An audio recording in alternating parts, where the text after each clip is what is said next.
Shalom. Yahweh Shem Yahshai Barakathum. To all my brothers. Yahweh Shema Alathah Shem Yahshai. To all my sisters.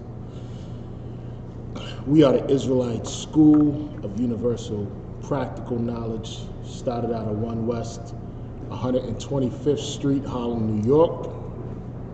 We've been teaching that so-called Negroes, so-called Hispanics, and so-called Native Indians are the Lord's chosen people according to the Bible. According to these scriptures, we are the people that the Lord chose and gave the commandments to, gave his statutes, and we've been teaching this truth since 1969 under Commander General Yohana, who is the leader of blacks and Hispanics.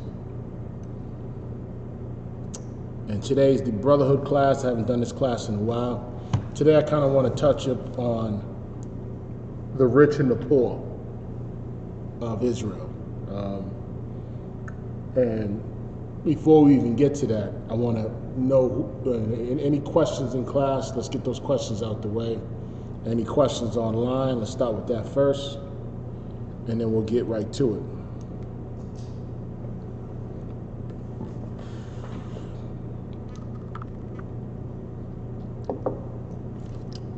Don't be shy, man. If you got questions, don't hold back. Get all the confusion out your mind.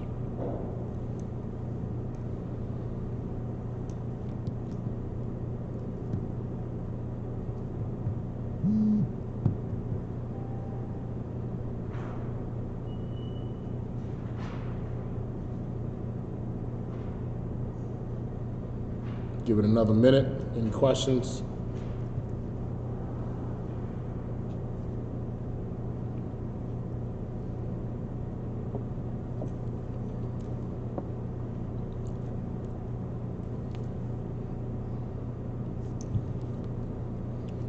Give it another minute.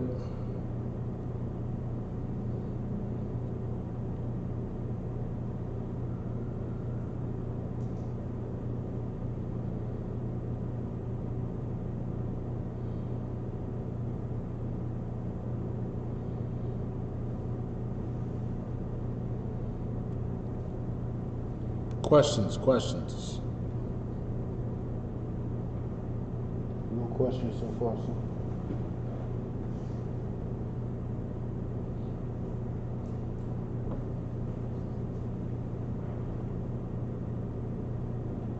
Okay, let's get it, man.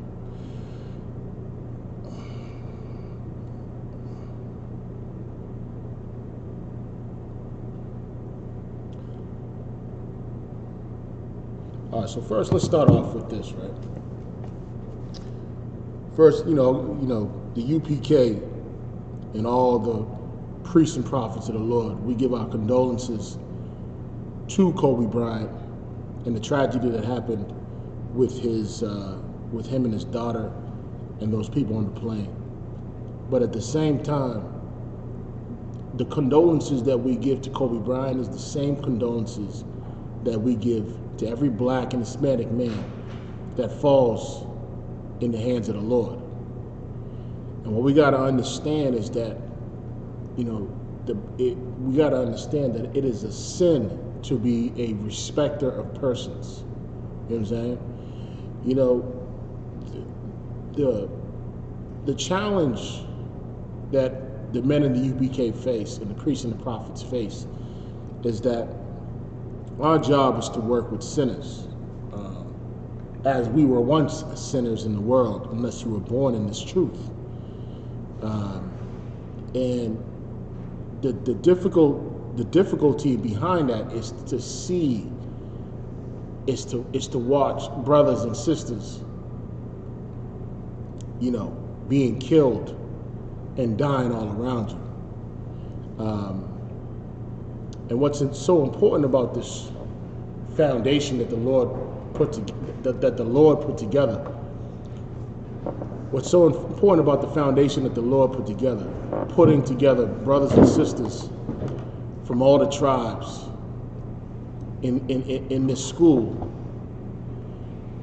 is that we know that this place is a safe haven from the terror of the Most High. You know what I mean? You see, the Christian church will have you to believe that the Most High is all good. He's a one-sided coin. And what they'll never tell you is that there's another side to the Most High. And that's a side you don't ever want to see. You know what I mean? And what we got to realize is that we're running out of time. And so we have to, especially, the men in the truth have to show more zeal in this work. You got to imagine,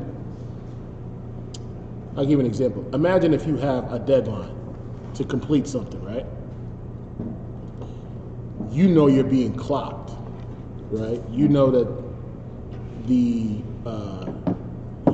that time, as each and every day goes on, time is running out. And what people fail to realize is that Christ is coming back as a thief in the night. You know what I'm saying? When he comes back, you're not going to expect it, and he's going to catch you unawares. And God forbid that he catches you not doing what you're supposed to be doing. You know what I mean? It's like when your parents leave for the weekend, right?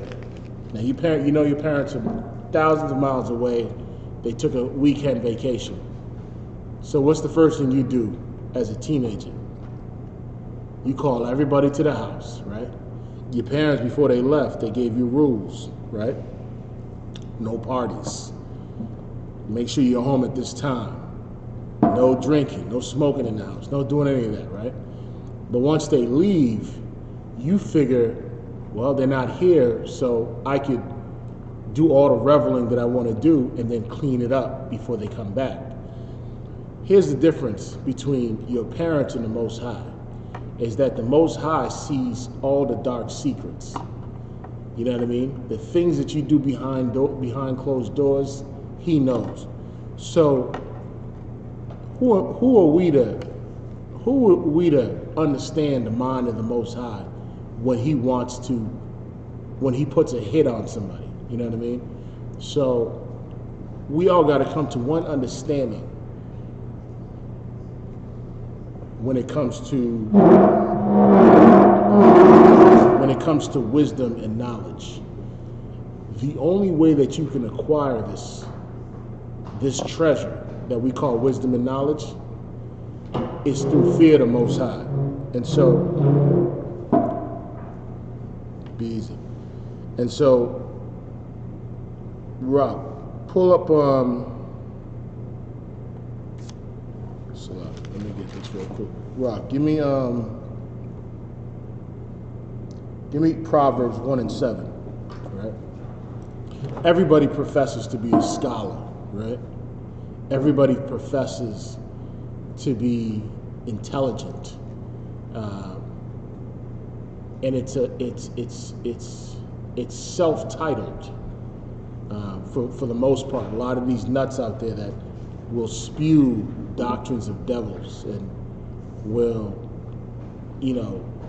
try to display their wisdom into the world, and YouTube plays a big part of this. You know what I mean? To showcase your wisdom, and some people fall into the snares of this false knowledge or false prophecy or whatever vain talk that people are doing online. But let's find out how you can truly start to understand knowledge. Give me Proverbs 1 and 7. Proverbs chapter 1, verse 7. Salaki, let me get there with you. Bear with me. Franny, you got a Bible? No. Learn how to use it, okay? Learn how to find Proverbs. I know. You got another sword for her? Rock, you got another sword? Sorry. Yeah, use his instead. It's easier to read. Look up Proverbs, okay? Chapter 1, verse 7. Here you go, Daddy. Thank you. I got it. Okay. Okay, learn how to navigate through the Bible, Fanny, okay? Wait, am I doing it? Oh yeah, I'm doing it the wrong way. Okay. Let me get you Proverbs chapter 1, verse 7. Proverbs chapter 1, verse 7. Actually, um, It says, start at verse 2. Proverbs chapter 1, verse 2. To know wisdom and instruction, Go ahead. to perceive the words of understanding, Okay. Keep reading. to receive the instruction of wisdom, justice, and judgment, and equity, Go ahead. to give subtlety to the simple, Yep. to the young man knowledge and discretion. Go ahead. So now this is Solomon was the one that wrote the book of Proverbs, right? In the beginning it says Solomon, the son of David, king of Israel. Keep in mind, Solomon was, I think, in history was probably the richest man in the world, right? That we know to date. That he was, I would say he was the richest man in the world. But out of all his riches and wealth, the one treasure that he truly sought was wisdom. And people don't understand why wisdom is a treasure, because wisdom is the thing that's going to keep you out of the snares of death. It's going to spit you out of the grave, right? That's what wisdom does. Read verse 2 again. To know wisdom and instruction, Go ahead. to perceive the words of understanding. Listen, the whole point is to know wisdom and instruction. And there's a way to know wisdom and instruction. You don't just wake up one day and self-proclaim that I'm a wise man and that I'm a knowledgeable man, when your wisdom comes from man and it does not come from the Most High. You see, a lot of people will say, well, it was written by a man, right? They'll only say that when it comes to the Bible. They won't say that when they're doing when they have to buy a book for school, right? They won't say that when they're training for a job and they got to read a manual. You know what I'm saying? Which everything was written by a man. You know what I mean? But when it comes to the scriptures, now it's not fallible because it was written by a man. But everything else you've read in your life has been fallible, right? Keep reading. To receive the instruction of wisdom, Yep. justice, and judgment, and equity, Right. to give subtlety to the simple. What does it mean when it says subtlety to the simple? To give subtlety to the simple.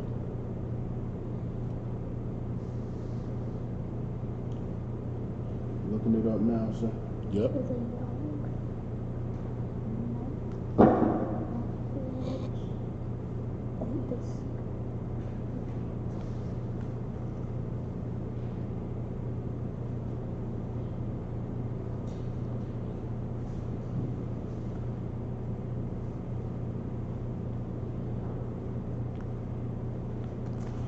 Got it? Khan out of one Khan. Subtlety, according to the Merriam-Webster. Now, subtlety, something that is subtle or subtle. Let me go to the root then. Go ahead. You should be under probably subtile. Subtile, adjective. Cunning, crafty, sagacious, Go ahead. discerning. Go ahead. Now, to give subtlety to the simple, meaning what's going to keep you out of trouble, right? To be able to discern between good and evil, right? And to choose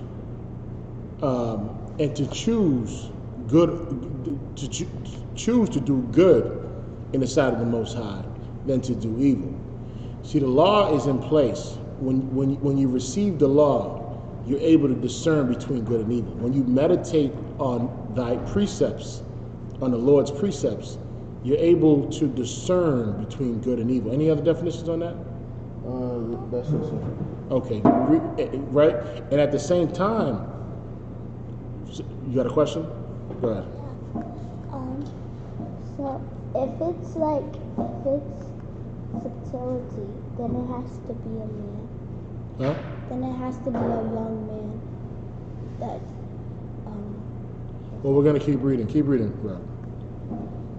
A wise man will hear. No, verse 4, the end of verse 4. To give subtlety to the simple, to the young man knowledge and discretion. Right? Keep reading. A wise man will hear. See, a wise man will hear. See, when the priests and prophets of the Lord when they're prophesying, and they're out, and we're out in these streets trying to teach our people, trying to wake them out of the dead. The ones that are wise in the crowd are the ones that will hear, right? Keep reading. And will increase learning.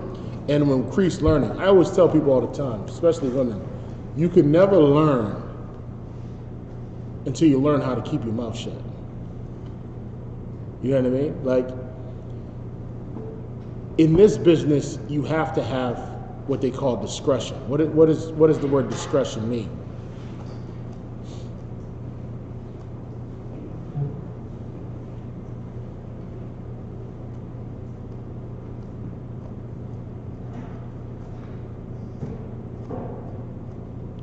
So in this, when you're dealing with the Lord, you got to have discretion. So discretion is like is having good judgment.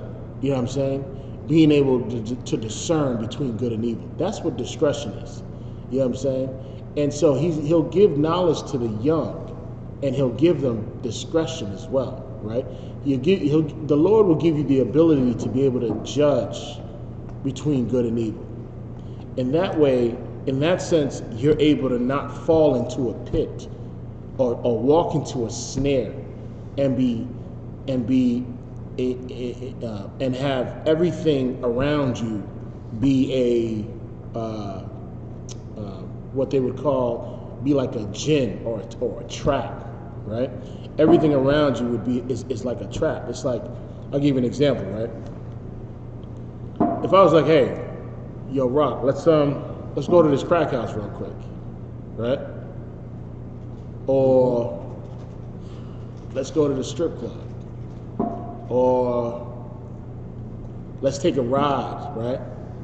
Let's take a ride, let's smoke some weed. There's so many angles that you can fall into a trap, fall into a snare if you don't make the wise judgment during that time. You know what I mean? It's not wise to smoke cigarettes. Why? Because when you smoke cigarettes, you get what? Lung cancer, right? You end up having a hole in your throat, right? So now you have to discern between good and evil. You got to discern whether it's wise to smoke cigarettes or if it's not wise to smoke cigarettes. It's a discernment that you have to have in every situation that you get involved with, right? And we have this mentality as human beings because of our lust and our desire to quench our lust, that if we see something, we must touch it. You know what I'm saying? We must have it. Well, the weed is right there. I gotta smoke it, right? The prostitute's right there. I gotta have sex with it, right? So now the Lord is trying to give you a level of wisdom that's going to be a treasure in saving your life. Keep reading. And a man of understanding shall attain unto wise counsel. And see, a man of understanding, if you're a man of understanding, what does it mean when he says shall attain to wise counsel? Meaning the people that are in charge of your soul, the men that are above you in the UPK, you're attaining to their wise counsel. You know what I'm saying? Which is why we tell brothers all the time, what? Call for counsel, right? Because you could end up making a decision that can get you locked up, that can get you killed, that can get you jammed up. So if you are not wise enough to call for counsel or to seek to seek an elder that can instruct you in the situations, you're going to fall into a snare. You're going to fall into a trap, and it's going to be a death trap. You know what I mean? Keep reading. To understand a proverb and the interpretation. See, and they're saying all this, right? Because it's leading to one thing. The reason why Christians don't understand a proverb and the interpretation, right? The reason why they don't understand, read the next line. The words of the wise. The reason why they don't understand the words that are coming out of a priest's mouth, a priest from the Israelite School Universal Practical Knowledge. And what? The dark sayings. And the dark sayings. The reason why they don't understand it is in the next line. So now, before you read the next line, right? Here's what the Lord is going to give you. And there's only one way to get it. To know wisdom and instruction, to perceive the words of understanding, to be able to receive instruction of wisdom, justice. See, problem with Christians is they don't understand justice. Guess who does understand justice? Our oppressor. They understand justice. They understand that, hey, you destroyed the World Trade Center, we're going to wipe out all of Iraq and kill 2 million people over there. We're going to kill 500,000 people in Afghanistan. We're the only ones that don't understand justice. You know what I mean? Go ahead. And Salaki. And also, and we don't understand judgment. The only way you'll understand judgment is if the Lord gives you the understanding. You see, why I want to bring up the rich and the poor is because people that have been blessed by the Most High with wealth,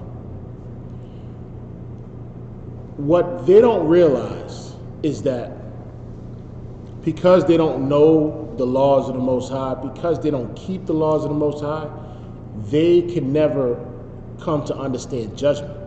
Because when you have money, you start to get prideful. You start to get arrogant. And you think your money can save your soul. You know what I'm saying? When at the end of the day, none of your money, none of your wealth, none of your substances can save you from the Most High. So when you start to understand the power that is, when you start to understand who the Most High is, and you start to understand these proverbs and these dark sayings, you'll understand that if the Most High is against you, if you're not in the truth, then then you're as good as dead. You know what I mean? And the reason why we say it that way and why I'm so frank that way is because the only thing that's kept you alive is the Lord's grace. That's the only thing that's kept you alive. But guess what? That clock eventually runs out. And there comes a time when the Lord has had enough with you. You know what I mean? There comes a time when the Lord has had enough with you, where your sins have reached on to heaven. And guess who he's going to come? Guess who the Lord is going to come? Who's going to send to snipe you? He's going to send them angels to take you out. You know what I'm saying? Which is why we warn Israel. We warn our people of the judgment to come, because we understand the Proverbs. We understand the dark sayings. We understand the interpretation of the Proverbs. Right? Keep reading. The fear of the Lord is the beginning of knowledge. And this is how you start to understand knowledge, start to understand judgment, the Proverbs, to start to understand the Bible. Is through the fear of the Lord, right? That's how you start to understand it. When you stop doing the things that you're doing and you start doing the things the Lord tells you to do. When you stop eating pork, shrimp, crab, lobsters, and breaking the dietary laws, and you start eating the things that the Lord tells you to eat. When you stop smoking weed, when you stop smoking cigarettes, when you stop sleeping with whores, when you stop switching up and down the street like a homosexual, when you stop doing those things and then you start doing those things, you start to put on the vibe of the Lord, you start to put on the Spirit of the Lord, and you start doing the things He tells you to do, this is when you'll start to start to understand knowledge. You know what I'm saying? But here's the problem. Keep reading. And the fear of the Lord is the beginning of knowledge, but fools despise wisdom and instruction. You're only going to receive wisdom and instruction in the UPK. And so when we out in these streets every weekend, fools, the ones that come up against us, the Lord is calling them a fool, right? Because they despise, they hate what we're saying, the wisdom that we're giving them. What they don't understand is that the rich of Israel, right, while they're busy envying the rich of Israel, and they want to be like your superstars, and they want to be like your celebrities, or the people they call their heroes, what they don't realize is that the treasure that they're trying to attain is in vain, right? But there's a treasure that exceeds all the treasures of this world, and that's wisdom. If I could, listen, I'll give you an example, right? If I could teach you how to live longer, right? Would you trade that for money? No. No, you wouldn't. You know why you wouldn't trade it for money? Because you'd be like, I'd rather live longer and be poor than to be rich and die and die shortly. You know what I'm saying? Die earlier on. Who would not want the fountain of youth, right? Who would not want to be able to prolong their days? Only a fool would not want to be able to prolong their days, which is why they despise wisdom and instruction. Because the instructions that we're giving you is essentially what? We're teaching you how to avoid being sniped by the Most High. We're teaching you how to avoid how to avoid meeting your final destination, right? You ever watched that movie Final Destination? You ever seen it? Right? In that movie, right? Some of those brothers, some of those people in that movie cheated death, right? Huh. And what we're trying to tell you is that the Lord got a date set for you, right? And He's giving you, it's like a bill collector, right? The bill collector is about to shut off your lights. It's about to shut off your gas, right? And when the bill collector is about to shut off your lights and gas, what do? You plead with the bill collector and say, give me an extended period of time, or give me up until this date to settle this debt and get it right. Well, the Lord is giving you a certain time frame to settle your debt. And the only one that can pay your debt is Christ. He's the only one that can pay it. But in order for Him to pay your debt, He has to lose His life. He had to lose His life in order to pay your debt, right? You know what I'm saying? It's either a man, it takes another man to clear you from the crimes that you've committed, right? But that's what I wanted to bring up, meaning what we're going to talk about is basically the rich and the poor, and how brotherhood is a challenge to establish because the rich is constantly oppressing the poor. The fight that's been going on for thousands of years has always been between the rich and the poor of Israel. It's always been between the people that you idolize, your superstars, against the poor of Israel. You know what I'm saying? When a rich man's, can you give me that real quick? Can you give me when actually we're gonna hold that. Give me,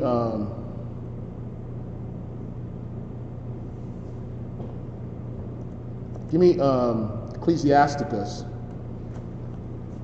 Slacky.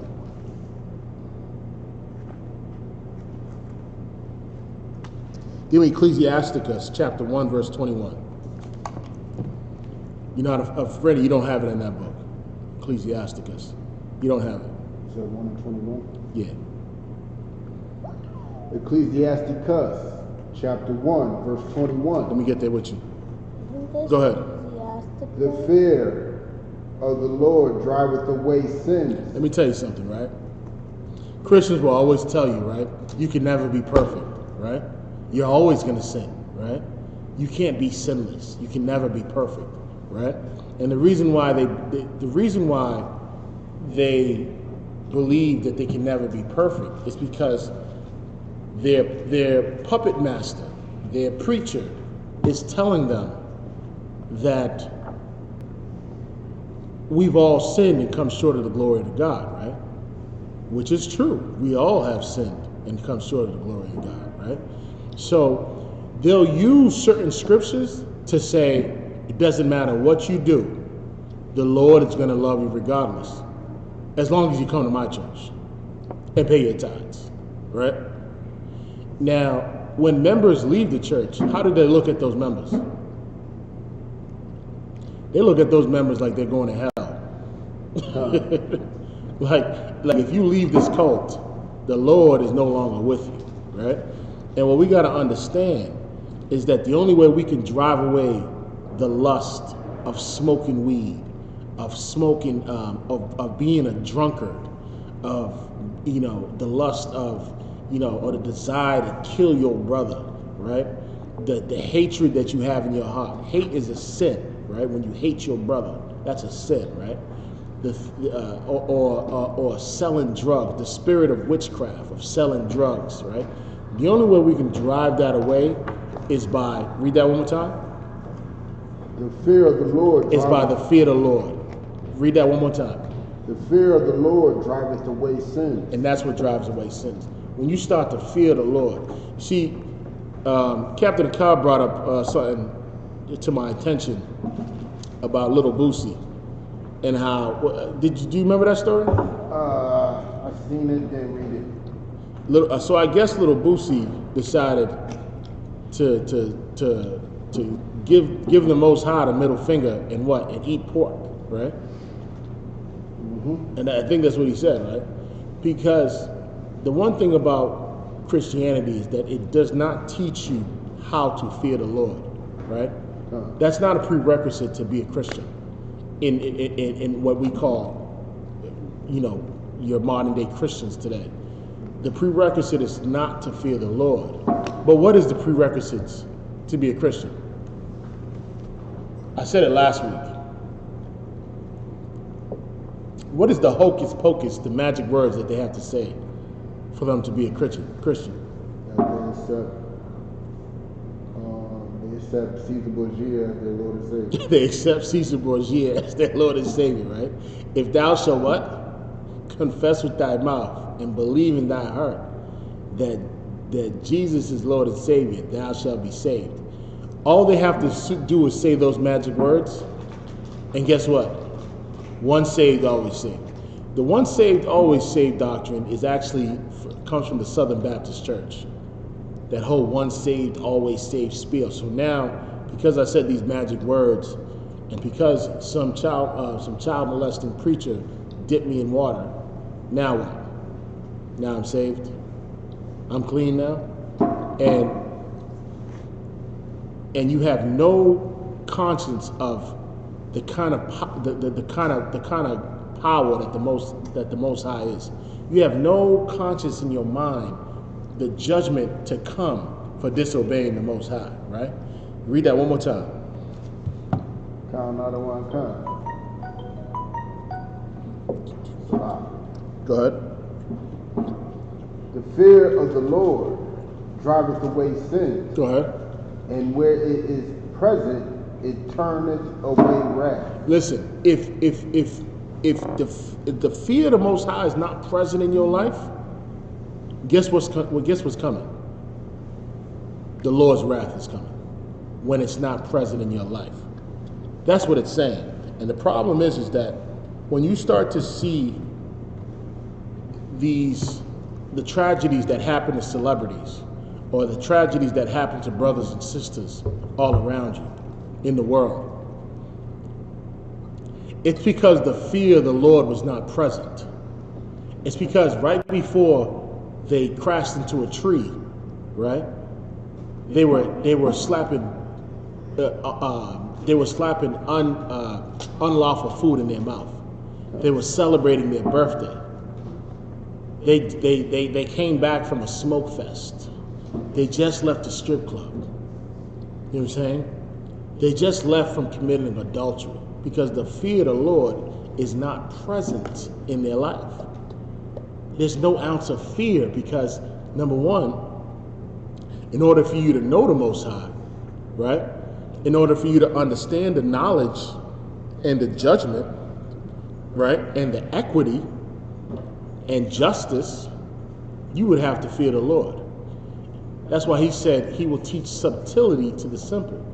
See, what people don't have in the world is discernment between good and evil. What do I mean by that? You can discern that it's wrong to steal, right? You know it's wrong to steal, right? But what is your best judgment in the situation? You go and steal anyways, right? You know why you stole it? Even though you know it's wrong to steal, right? Even though the Bible says that the Lord put the laws in your mind, right? You know why you go and steal it? It's because you have no fear of the consequences that's going to come from the Most High. Because you don't understand the Most High. Because your whole life you've been fed this doctrine that the Lord loves me regardless of what I do. I could be a sinner 6 days out of the week, but on the seventh day, guess what? I'm a rock star. I'm going to sing and dance to the Lord. And then tomorrow I'm going to go back to selling weed. I'm going to go back to sleeping with every man on the block. I'm going to go back to living wicked.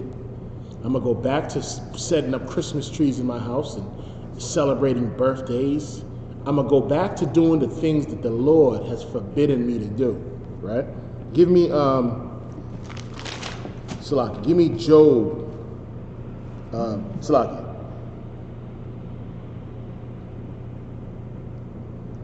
Give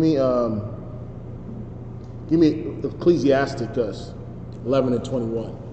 And our biggest problem is that we're so influenced by these idols that we call movie stars, that we call musicians, that we the rich of Israel. We're so influenced by them. We're so influenced by our oppressor. We envy our oppressor, right?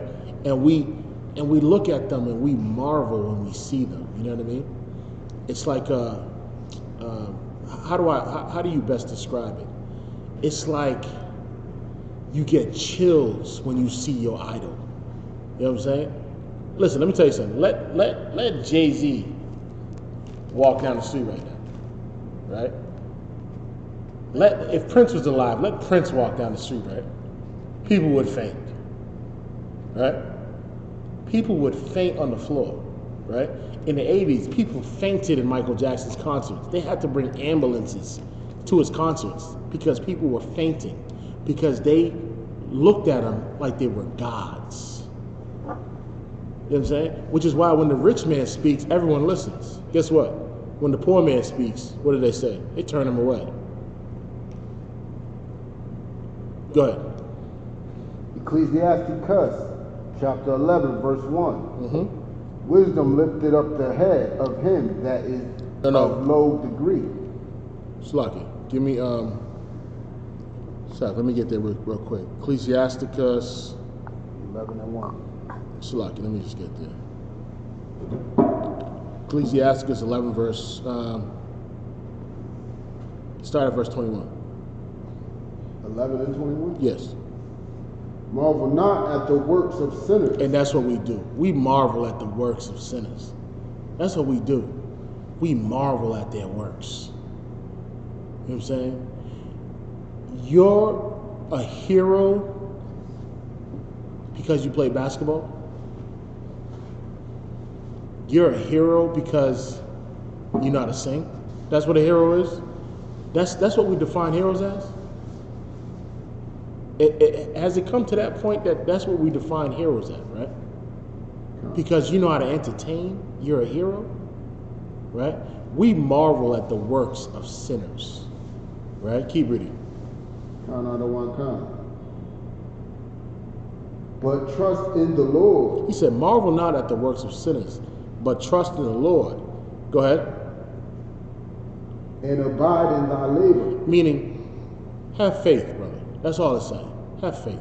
Trust in the Lord. Because everything that you see around you, as you marvel at sinners, it's all vanity. know what I'm saying? Keep reading.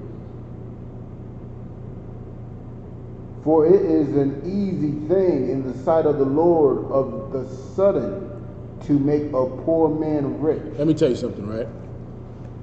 As we marvel at the rich of Israel, when we marvel at our idols, right?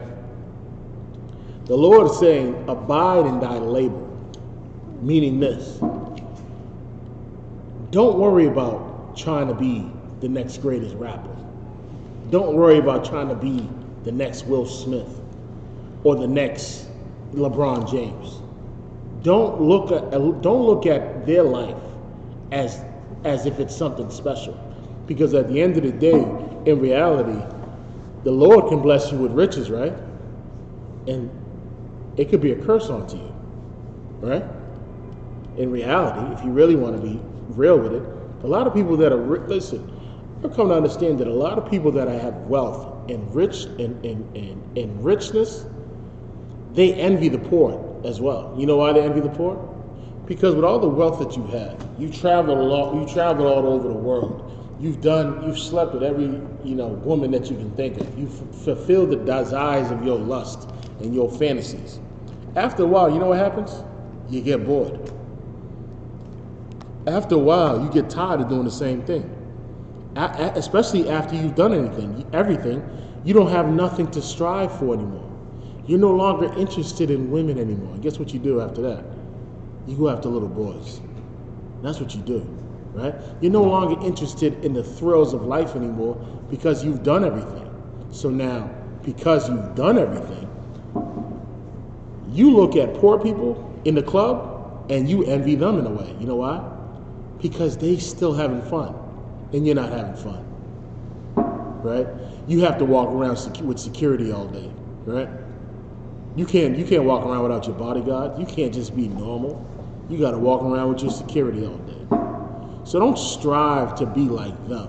Don't. He's saying abide in thy labor, because the Lord can what? Read that last part again.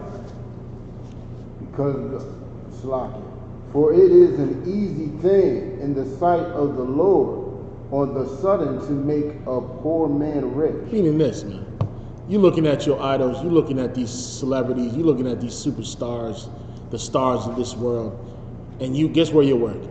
You're working at McDonald's, right? You're working at Wendy's, right? And you so badly want to be like your idols, and you're willing to go the length and even commit crimes to be like them. The Lord is saying, you know what? Be content with where you're at right now. Because tomorrow, guess what I can do? I can make you rich tomorrow, right? Why give up your integrity, right? Why give up your honor to be rich when you can maintain humility and be humble, and the Lord can give you the increase. The Lord can bless you tomorrow and you'll be rich tomorrow. Let me get James 2:6.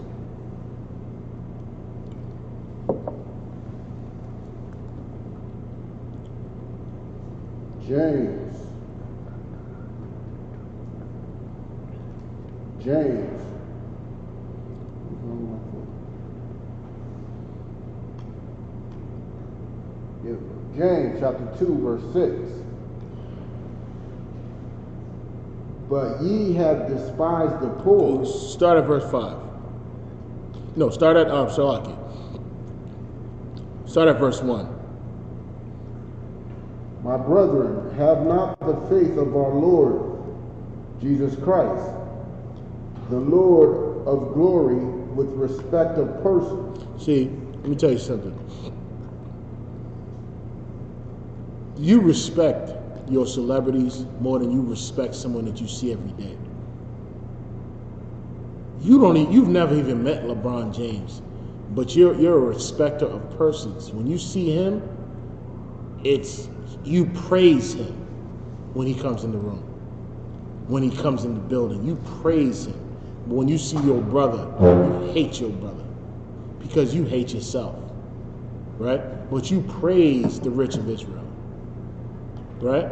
You make sure they get the best seat in the house. You make sure that they get the valet parking. But when you see your brother riding through the same event in a putt-putt, they use that word. You know what that word means? So July. Yeah. He riding in a putt-putt. You don't have no respect for that brother. You would never do valet for him. Not in that car. Right? Keep reading. For if there come unto your assembly a man with a gold ring, Right? in goodly apparel. So if there come a man, he's decked out. You know he's rich. He got substance. He got wealth. He's decked out. He's coming out in goodly apparel, fly, expensive clothes, and a gold ring. Go ahead. And there come in also a poor man in vile raiment. And then another man comes in to the same event, dressed bummy. You know, probably been wearing the same clothes the last 3 days, 4 days, right? Nothing to show for. There's no flexing in this man, right? Keep reading. And ye have respect to him that wears the gay clothing. And the man that was wearing the goodly clothing, the fly clothing, that looked like $1 million, you have more respect for that man. You opening doors for him. You making sure he gets the best seat in the house, right? You making him, you putting him in, you highlighting him in the event, right? Go ahead. And say unto him, sit thou here in a good place. And you make sure he got front row seats. He got backstage pass. You making sure that he is sitting in the most noticeable seat in the house, right? Or in that place. Go ahead. And say, sit thou here in a good place, and say to the poor, stand thou there, or sit here under my footstool. Notice how he said, stand now there, meaning we don't have a seat for you because you broke. You know what I'm saying? He just came to the party. He came late. You were here 2 hours ago, but we don't have a seat for you. You sit. You stand right there. You can't even sit. You stand right there. We don't got a seat for you in this place, right? Or just sit under my footstool. What does that mean? Sit on the floor right next to my feet. Because you're a poor man and nobody respects a man without money. And this goes for women too.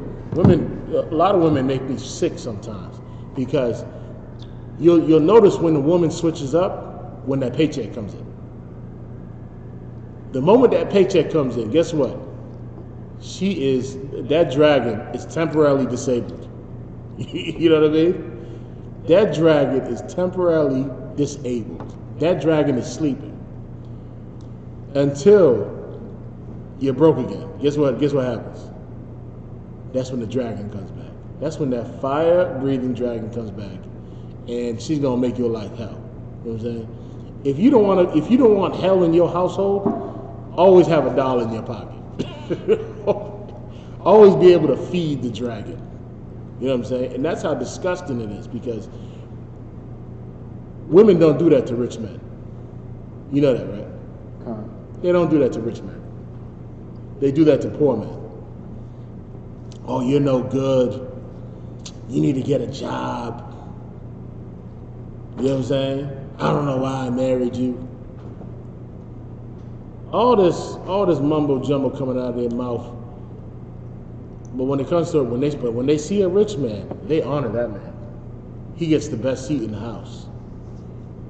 Listen, you're her man, right? They'll feed them before they feed you. He's gonna get a plate before you get a plate, right? And that's the problem, is that we've become a people that is a respecter of persons, and the Lord is not a respecter of persons. He don't care if you're rich or poor. You know what I'm saying? You finna catch smoke with him if you don't keep his sayings, if you don't follow his ways. Go ahead. Keep reading. And verse 4. Are ye not then partial in yourselves, and are become judges of evil thoughts? Keep reading. Hearken, my beloved brethren, have not God chosen the poor of this world rich in faith. See, when he's saying he chose the poor in this world, is because the poor in this world have humility, something that rich people find hard. It's very hard for a rich man to have humility, meaning to be able to humble himself. And that's why the poor are rich in faith, right? Go ahead. Count out of one count. And heirs of the kingdom which he hath promised to them that love him. So how do you know you love the Lord? By following his law, statutes, and commandments. By keeping his commandments. He says this, 1 John 3 and 4, I believe. Count. For this is love, that we keep his commandments, and his commandments are not grievous. That's how you know you love the Lord. And guess what? You'll be heirs of the kingdom, and you will receive a crown, right? Keep reading, verse 6. But ye have despised the poor. And that's what the rich of Israel do. They despise the poor. That's why they go to Ghana and they go to Africa to open up schools and to help with their water filtration, when Chicago is not in good shape right now. Baltimore is not in good shape right now. What's the city in Jersey? Camden. Camden is not in good shape right now, right? They're not going into those cities, right? I'll give it to LeBron James though. Big ups to LeBron James, because he got a little. He's doing a little something here and there. And he's not. I haven't seen him go to Africa yet. Have you seen him go to Africa? Who? LeBron James. No. Nah, he does it. You know what I'm saying? He probably has. I haven't seen it yet, but LeBron James, I'll give him a shout out to him, because I give him something. He's definitely, throwing some bread where it needs to be. You know what I mean? That I'll give to him. You know what I'm saying? Definitely looking out for the poor. You know what I'm saying? But ye have despised the poor. Keep reading. Count out of our count. Do not rich men oppress you? And that's the problem. Rich men oppress poor people. The same people that you love, and you look at Hove like he's a god, and you look at Kanye like he's a god, and you look at your NBA stars like they're gods, right? You look at Michael Jordan like he's a god, right? The rich of Israel, you look at them and you marvel at their works. And guess what? These rich people, guess what they do? Your black leaders, your black politicians, your Christian preachers, guess what they do? They oppress you. Your Creflo Dollars, your TD Jakes, they oppress you, right? Go ahead. Count out of one count. And draw you before the judgment seats. That's why rich people, right, when they go to court, right, what advantage do they have over poor people when they go to court? Money. They have the lawyer money to get out of a crime, right? The poor man has a public defender who's already made an agreement with the DA, with the prosecutor, who's already been in agreement with the judge. And you're just gonna fall into the same cycle as your uncles, as your cousins. You know what I'm saying? You're gonna fall into the same system they fell into, right? Go ahead. Count out of one count. Do not they blaspheme? Let's jump out of that. Give me Shalakia. Give me Ecclesiasticus 19 and 20. Listen, if you want to acquire all the wisdom in the world, there's one way to acquire all the wisdom in the world, right? Like any wise man would say. See, that's why Solomon was the wisest man on the planet, because he knew he didn't ask for riches, he didn't ask for fame, he didn't ask for any of that.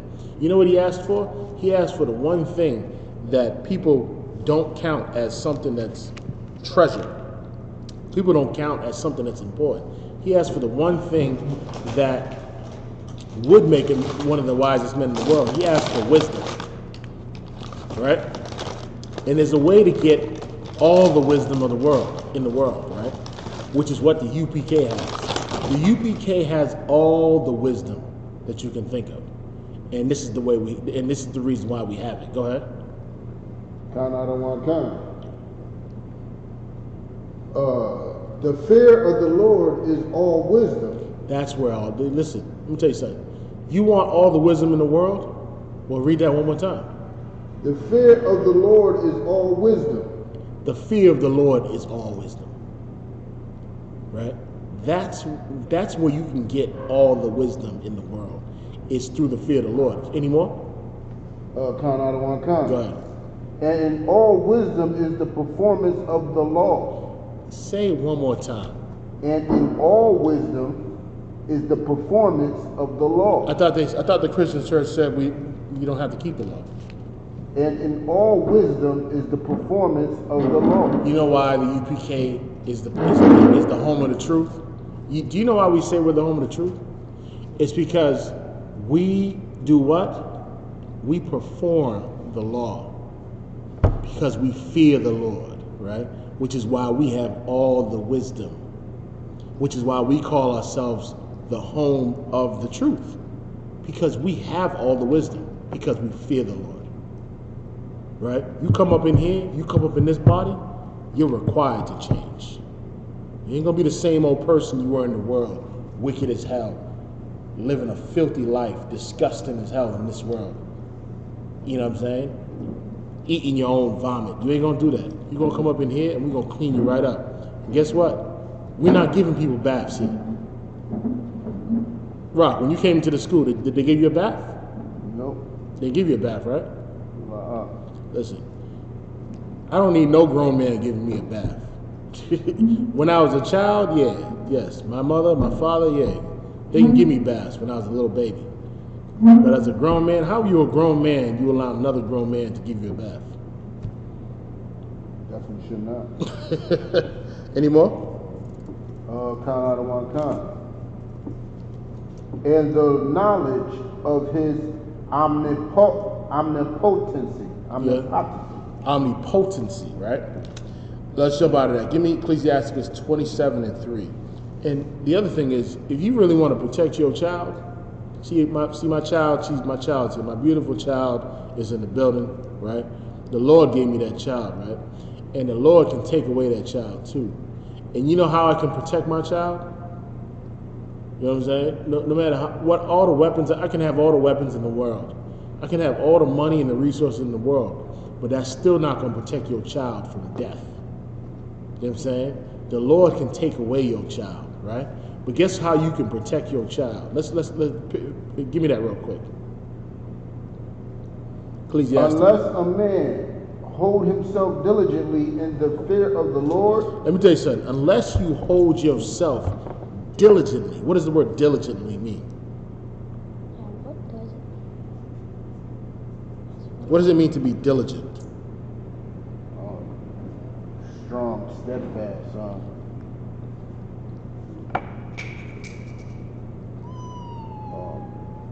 Let me look it up real quick.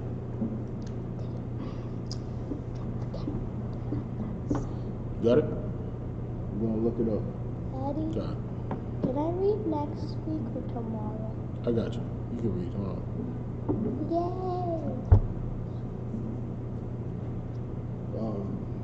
Diligent. You can look up diligent or diligence. This is very important to understand what diligence means, which is something that every brother and sister in this truth should be. You should be diligent. Yeah, I don't have no idea what that means. Diligence, according to the Merriam-Webster dictionary.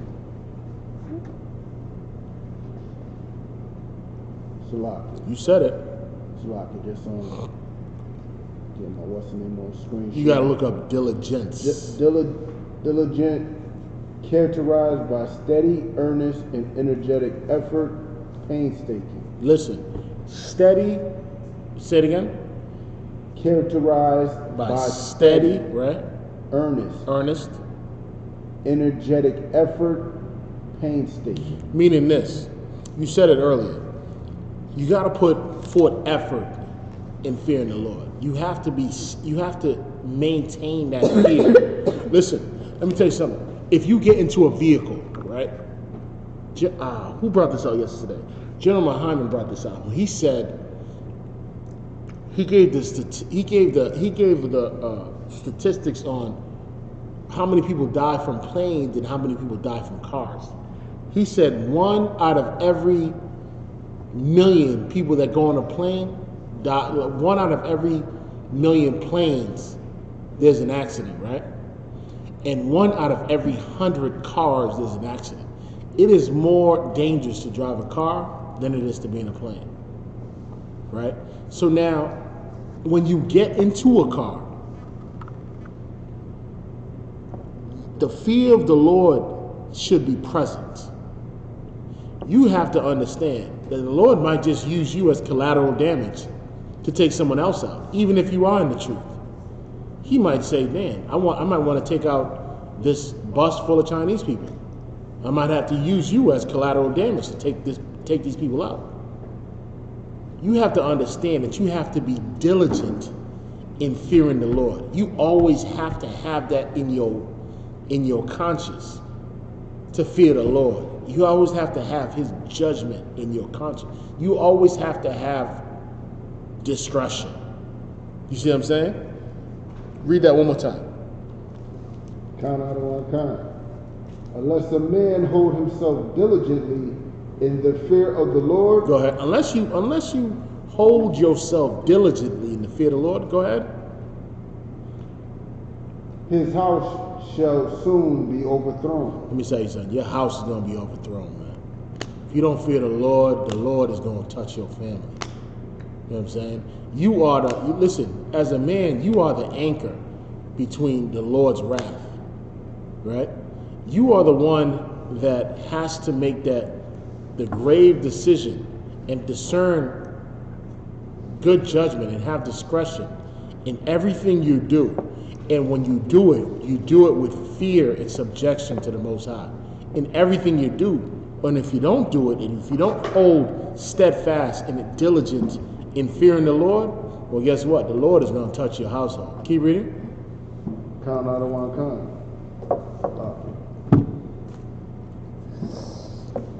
As when one sifteth with the seed, Go ahead.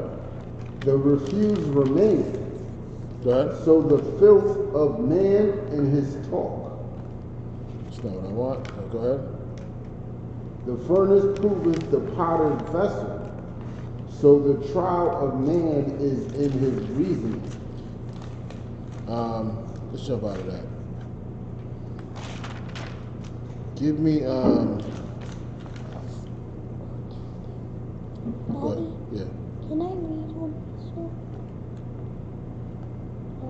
Give me Malachi 2 and 17.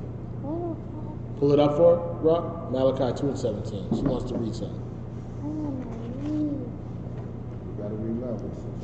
Okay.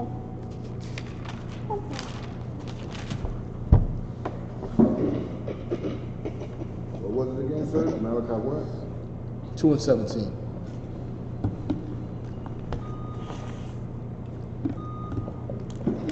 2 and 17. 2 and 17.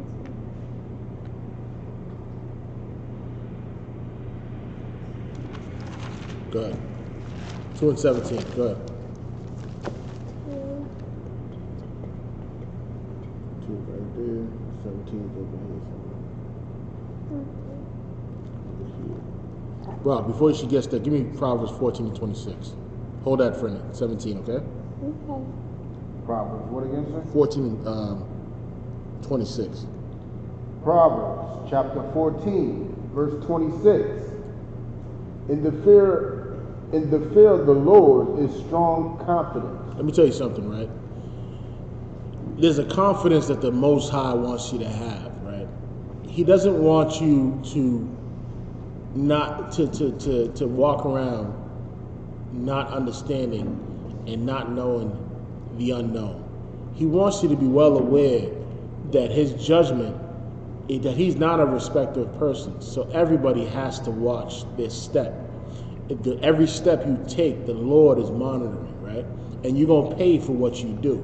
And so he wants you to keep that in mind and to have the confidence that if you are keeping the laws, that there's a likelihood that he might not take your life. You know what I'm saying? There's a likelihood that you can have safe refuge, right? That you can be in a safe haven, and he can, and by having the presence of fear in the Most High is how you're able to turn away His wrath, and that's the whole goal. We go out there in these streets and try to teach our brothers and sisters to warn them that the Most High's wrath is upon you, and that in order for you to turn away His wrath, you have to come into the school and learn this truth.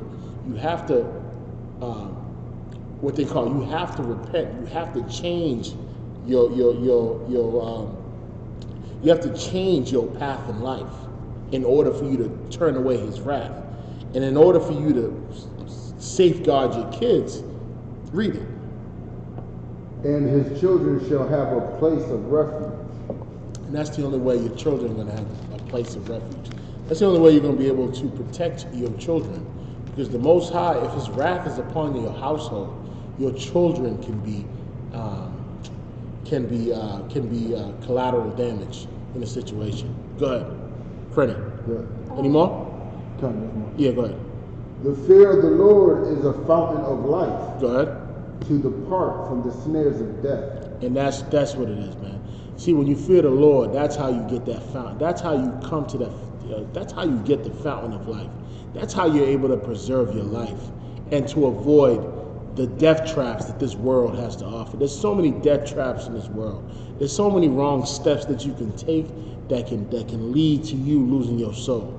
Go ahead, Freddie. Malachi 1. You got to speak up. Malachi 2. Oh, Malachi 2, verse 17.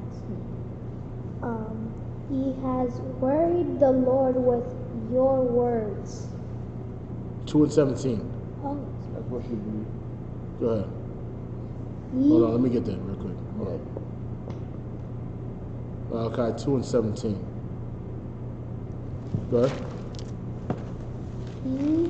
He has worried the Lord with your words. Listen, you making the Lord tired of hearing your words. You're making him tired. Like, you know when someone talks, right, and they're talking nonsense, you're just tired of it, right? You worried, right, by all the words that he's saying. Go ahead. Go ahead, keep reading. Yet ye say.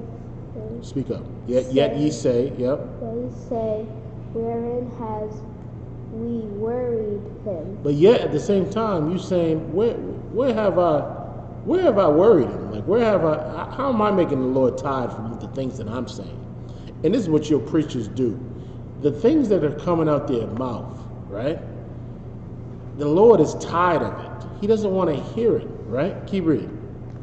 When ye say, everyone that doeth evil is good in the sign of the Lord. Let me tell you something, right?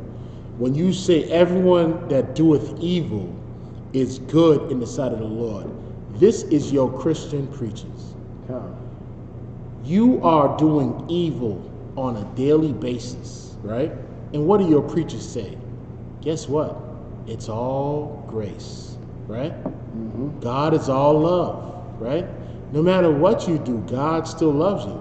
Even though you're doing evil in the sight of the Lord, you say everyone that does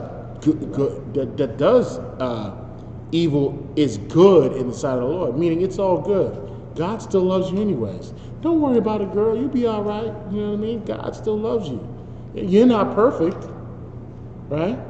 Nobody's perfect. This is what Christian preachers and God is tired of hearing this. Go ahead. Okay. Keep reading. And he's delighteth in them. And he's like, so you're doing evil. The preacher's not talking about anything evil. It's all a good message, right? He's not talking about anything evil that you're doing, right? And you're still saying that the Lord still delights in you. right? No matter what the matter. Go ahead, keep reading. Or where is the God of Judgment. And now you're asking, where is the God of judgment, right? Problem with the Christian church is that the God of judgment is not in the Christian church. Right. Right? The God of singing and dancing is in there. The God of grace is in there, right? The God of judgment is not in there, right? Let me get Ecclesiasticus 13:1. Rock, let me get that real quick. Ecclesiasticus, chapter 13, verse 1. Go ahead. He that toucheth pitch shall be defiled therewith. Hold on, Salaki. Let me get there with you. 'Cause I'm not catching it. What you're catching? So Ecclesiasticus 13:1. Salaki. Let me see. Let me get Ecclesiasticus 13:18. Sorry. Ecclesiasticus chapter 13, verse 18. What agreement is there between the hyena and the dog? He's asking you a question. Like, he's saying, if you have a hyenas and dogs in the midst, they don't agree with each other. Guess what they're gonna do? They're gonna fight, right? Keep reading. And what peace between the rich and the poor? And there's no peace between the rich and the poor. You know why? Because the poor is a respecter of persons and envies the rich, right? But the rich, what do? They oppress the poor, right? So there's no agreement between the two. The rich don't want to live near the poor. That's why most black and Hispanic people, what do they always say? When I get money, what's the first thing I'm gonna do? I'm leaving the hood. I'm gonna go live with my oppressor. I'm gonna make sure my kids go to the schools of my oppressor. That's what they say. There's no agreements, right? Keep reading. Nor will the rich of Israel ever come back to their neighborhoods to help those that are in need, right? To build up that community, right? They'll never do that. Go ahead. As the wild ass is the lion's prey in the wilderness. So he's giving another analogy. Just like a wild ass is in the lion's, it is if a lion sees a wild ass in the wilderness, he's going to prey on him. This is what the rich do to the poor of Israel. The rich of Israel prey on the poor of Israel, right? That's why these rich mega church preachers, they prey on the poor of Israel, and they sell what? They sell hope, right? They sell hope to the poor of Israel so they can extort them for all the money that Granny has, for all her SSI checks. Go ahead. So the rich eat up the poor. So the rich eat up the poor. And that's the problem, is that we can never establish brotherhood because the rich don't have what they call humility. And it's going to say that, and they're proud. It's going to say that in the next verse. Go ahead. A rich, Salaki, as the proud hate humility. Rich people are proud and they hate humility. It's very hard for them to humble themselves. That's why Christ said it's easier for a camel to go through the eye of a needle than for a rich man to enter into the kingdom of heaven. Can you read it? So doth the rich abhor the poor. What do you mean when it says to abhor the poor? Treat with hatred. They treat poor people with hatred. That's what the rich people do. They treat poor people with hatred. They're disgusted by poor people. They don't like the sight of them. They're like parasites to them. Keep reading. Last one. A rich man beginning to fall is held up of his friends. So when a rich man his life starts to spiral and things are getting bad, guess what? Guess what happens? His friends got his back. Right? You saw the story with Delonte West? Okay. Right? Delonte West was a rich man, right? Once was, kind of. Yeah, now he probably still is, still has money. Who knows, right? But what did they do when Delonte West was down and out and he fell out? All the NBA stars started saying what? we need to help Delonte West. Right? Delonte West is going through the same curse that every other poor brother and sister's going through in the hood, right? NBA players ain't saying, oh, we need to help the neighborhood with the destruction of what crack did to the community. We need to help them out with the destruction of drugs and the killings that's going on. They don't do that, right? Go ahead. But a poor man being down is thrust away by his friends. But when a poor man's down, your friends keep kicking you down. They want nothing to do with you. Give me one more, verse 22, and we're done. When a rich man is fallen, he hath many helpers. Give me verse 23, actually. When a rich man speaketh, every man holdeth his tongue. Let me tell you something. When a rich man talks, every man holds his tongue, right? But when the men and sisters in the UPK talk, what do? They come up against it. They don't know how to keep their mouth shut, right? But a rich man come in the room, he start talking, every man holds his tongue when a rich man starts talking. You won't listen. You'll hear a pin drop when a rich man comes into the room and he starts to speak in his vanity and all these vain words, right? But because you're a respecter of persons, which is a sin, that's why you hold your tongue. When you come into when the men and the UPK are out there and we're trying to give you wisdom, we're trying to give you knowledge to help save your life, to prolong your days, guess what you do? You argue with us, right? You look at us like it's just a bunch of black people on the corner, right? But with that, we're going to class. We're over time. With that,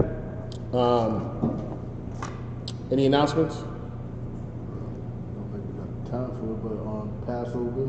Passover coming up, Westchester County Center in White Plains, New York, April 9th, sundown. Pay your Passover fees, which is $100 per person over 17 years of age. That fee is due by March 23rd. Definitely put that in. It's going to be a glorious time. And with that, we're going to class. Let's go.